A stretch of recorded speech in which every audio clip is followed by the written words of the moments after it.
Everyone remembered my mother as the most beautiful woman in the room. What they didn't see was her crying in the mirror for hours before she left the house.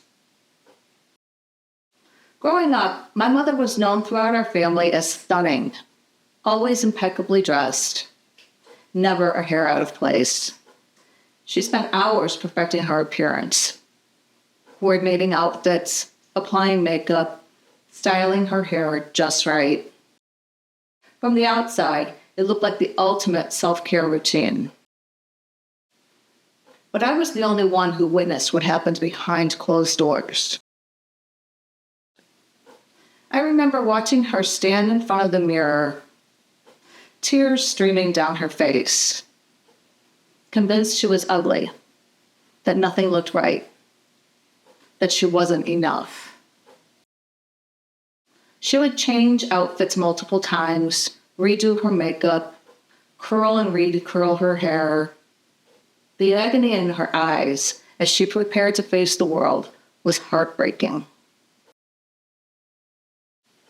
My mother had perfected self-care, the external acts of grooming, dressing, presenting herself to the world. But she had no concept of self-love. Every ritual was performed from a place of deep inadequacy, not self-honoring. It is important to understand that self-care is what you do for yourself. The baths, the face masks, the exercise, the healthy eating. It's the external actions that maintain your physical and emotional well-being. On the other hand, self-love is how you speak to yourself, the internal dialogue, the compassion you extend to your own struggles, the acceptance of your whole self, flaws included. My mother could spend 3 hours getting ready, but couldn't spend 3 minutes speaking kindly to herself in that mirror. For years, I followed her example without realizing it. I had elaborate self-care routines, spa days, workout regimens, perfect meal plans.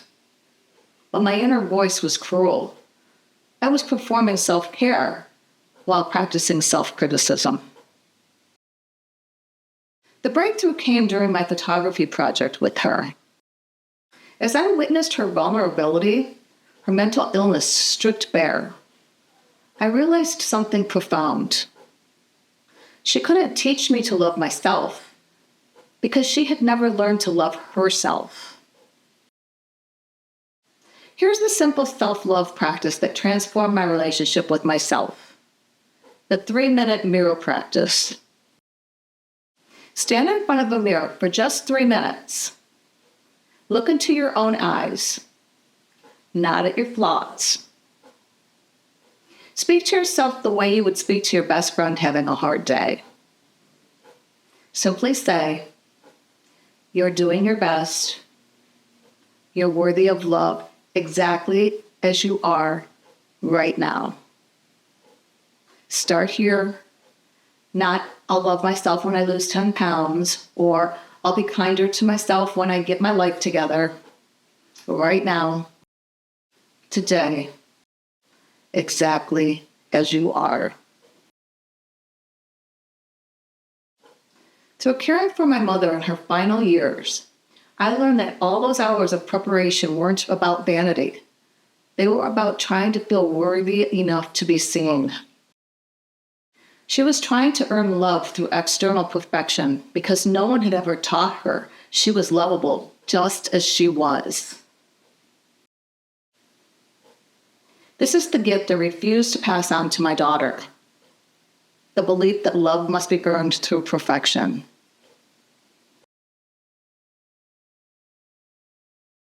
When you practice true self-love, not just self-care, everything changes. Your relationships deepen because you're not desperately seeking validation.